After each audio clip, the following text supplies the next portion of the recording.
इयत्ता 10वीं के मेरे प्रिय छात्रों, आज हम आगे चलकर ईमानदारी की प्रतिमूर्ति इस पाठ का अध्ययन आज करने वाले हैं और उसके लेखक है सुनील शास्त्री। तो प्रस्तुत जो पाठ है एक संस्मरण है। उसमें लेखक सुनील शास्त्री ने लाल बहादुर शास्त्री, हमारे भारत देश के पंतप्रधान लाल बहादुर शास्त्री जी की जो ईमानदारी है, सादगी है, सरलता है, सच्चाई, पर दुख, कातरता आदि गुणों को बड़े अच्छे और रोचक ढंग से उन्होंने यहाँ आपके सामने रखने की कोशिश की है। एक भारत के पंतप्रधान होने के नाते वे कितने सीधे साधे रहते थे, कितने ईमानदार रहते थे, कितने सरल थे, और उनके ही बेटे ने उनके बारे में ये संस्मरण लिखा है। इस संस्मरण में अपने बाबूजी के रहन सहन, खान पान, तौर तरीके जो हैं उसके बारे में उन्होंने यहाँ एक अच्छा सा चित्रण करने की कोशिश की है। तो बहुत सारे गुणों का उन्होंने यहाँ आपको देने की कोशिश की है। तो मैं किताब में पढ़ता हूँ, हमने अपने जीवन में बाबूजी के रहते अभाव नहीं देखा। उनके रहने के बाद जो कुछ मुझ पर बीता वह एक दूसरी तरह का अभाव था कि मुझे बैंक की नौकरी करनी पड़ी। लेकिन उससे पूर्व बाबूजी के रहते मैं जब जन्मा था तब वे उत्तर प्रदेश में पुलिस मंत्री थे। उस समय गृह मंत्री को पुलिस मंत्री कहा जाता था।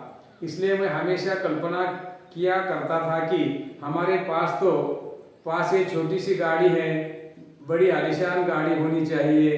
बाबूजी प्रधानमंत्री हुए तो वहाँ जो गाड़ी थी वह थी इम्पला शेवरलेट। उसे देख कर बड़ा जी करता था कि मौका मिले और उसे चलाऊं। प्रधानमंत्री का लड़का था, कोई मामूली बात नहीं थी। सोचते विचारते कल्पना की उड़ान भरते एक दिन मौका मिल गया।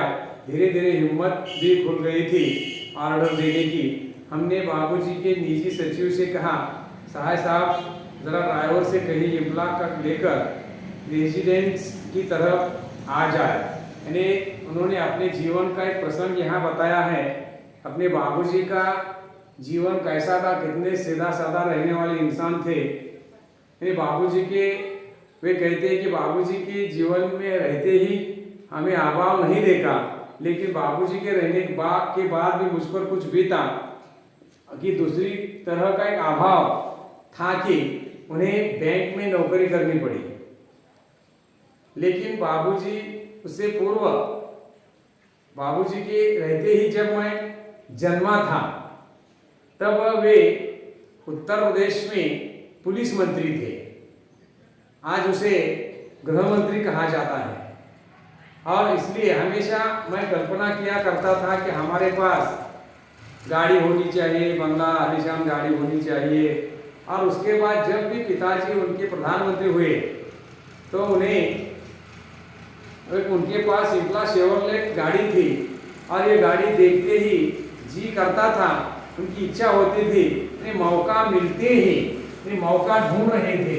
मौका मतलब अवसर, मौका अवसर, संधि, कब अवसर मिलेगा और उस शेवरलेट को मैं चलाऊंगा, उसका वो इंतजार कर रहे थे।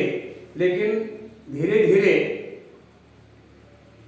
उनके विचार उड़ान भरते दिन एक दिन मौका मिला। हिम्मत से उन्होंने ऑर्डर की। उनके जो निजी सचिव होते हैं साहब को कहा, जरा ड्राइवर से कहीं इम्पला कार लेकर रेजिडेंट की तरफ आ जाए, जहां वे रहते हैं वहां आ जाए। 2 मिनट में गाड़ी आकर दरवाजे पर लग गई। अनिल भैया ने कहा, मैं तो इसे चलाऊंगा नहीं, तुम ही चलाओ। ये 2 भाई थे, अनिल और सुनील शास्त्री जी के बेटे थे। जैसे उन्होंने ऑर्डर दी तो गाड़ी उनके घर के आंगन में खड़ी हुई और उनका जो बड़ा भाई अनिल है उसने कहा, मैं तो गाड़ी नहीं चलाऊंगा, तुम्हें चलाना होगा।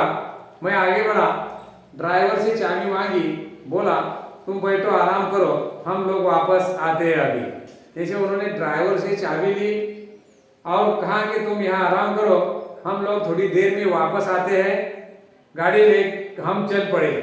क्या शांत की सवारी, याद कर बदन में झुरझुरी आने लगी।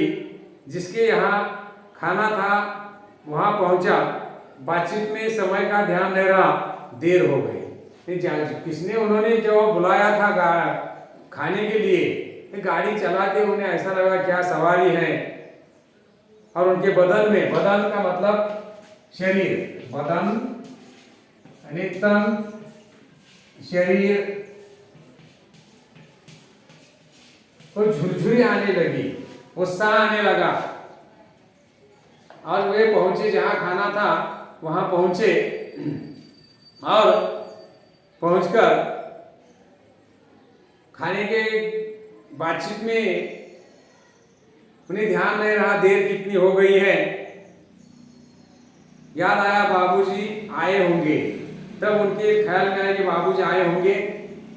वापस घर आ फाटक से पहले गाड़ी रोक दी, उतरकर गेट तक आया, संतरी को हिदायत दी, ये सलट उलट नहीं, बस धीरे से गेट खोल दो, वो आवाज करे तो उसे बंद मत करो, खुला छोड़ दे।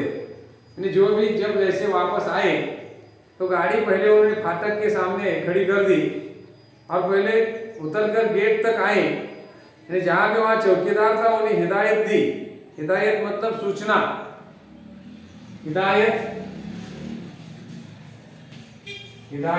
ने सूचना दी कि यानी गेट जो है यह धीरे से, हल्के से, अभी सलूट वगैरह करने की कोई जरूरत नहीं, धीरे से गेट खोल दो। आवाज अगर गेट का होता है तो उसे खुला रहने दो।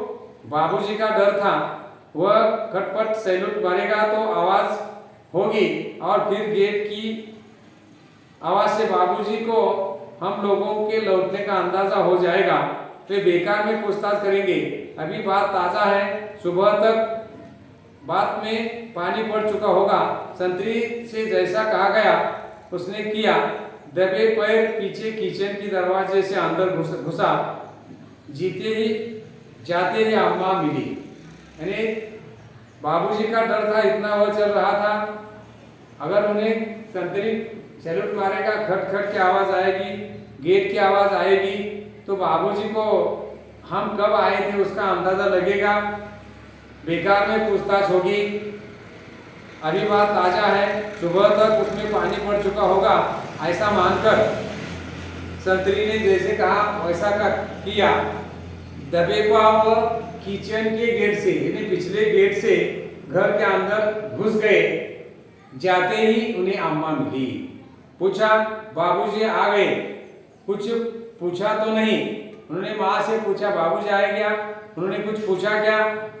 बोली हाँ आ गए, पूछा था मैंने बता दिया। आ गए, मैंने पूछा, उन्होंने पूछा, मैंने बता दिया। आगे कुछ कहने की हिम्मत नहीं पड़ी, यह जानने सुनने की कि बाबूजी ने क्या फिर हिदायत दी, सुबह किसी को कमरे में मत भेजिएगा। जो भी उन्होंने बाबूजी ने जो सूचनाएं दी थी मम्मी को, वह उन्होंने नहीं उन्हें बताई। जानने सुनने के बाद फिर हिदायत जो दी थी और कहा था कि कमरे में मत भेजिए किसी को, रात देर हो गई, सुबह देर तक सोना होगा। रात होने के कारण सुबह देर तक सोने की वो प्रयास कर रहे थे। सुबह 5:30 पौने 6 बजे किसी ने दरवाजा खटखटाया, नींद टूटी। मैंने बड़ी तेज आवाज में कहा, देर रात को आया हूँ, सोना चाहता हूँ, सोने दो। किसी ने दरवाजा खटखटाया सुबह 5:30 पौने 6 बजे। मैंने बड़ी तेज आवाज में कहा, रात को देर से आया हूँ, सोना चाहता हूँ, सोने दे। यह सोचकर कि कोई नौकर चाय लेकर आया होगा जगाने। ऐसा उन्होंने सोचा कि जैसे कोई नौकर आया है उन्हें चाय देने के लिए, जगाने के लिए। लेकिन दरवाजे पर दस्तक पड़ी, फिर दस्तक पड़ी, यानी आवाज दी। झुंझलाता जोर से बिगड़ने के मूड में दरवाजे की ओर बड़बड़ाता हुआ दरवाजा खोला, पाया बाबूजी खड़े हैं। हमें कुछ न सोचा, माफी मांगी। बेध्यानी में बात कह गया। वे बोले कोई बात नहीं, आओ आओ हम लोग साथ साथ चाय पीते हैं। जो फिर दस्तक पड़ी, दरवाजा खोला तो सामने बाबूजी थे। और बाबूजी होते हुए उन्होंने पहले माफी मांगी और बेध्यानी में बात कर रहा था। वे बोले मैं माफी चाहता हूँ, कोई बात नहीं, आओ हम सब मिलकर आज क्या करेंगे साथ साथ चाय पियेंगे। हमने कहा ठीक है। बस जल्दी जल्दी हाथ मुंह धो चाय के लिए टेबल पर जा पहुंचा लगा। उन्हें सारी राम कहानी मालूम है, पर उन्होंने कोई तर्क नहीं किया, न कुछ जाहिर होने दिया। उन्हें सब कुछ मालूम था, लेकिन बाबूजी ने उन्हें कोई मालूम नहीं है ऐसा माहौल निर्माण किया, ऐसा वातावरण निर्माण किया। तो सब वहाँ हाथ मुँह धोकर चाय पीने के टेबल पर आ पहुँचे।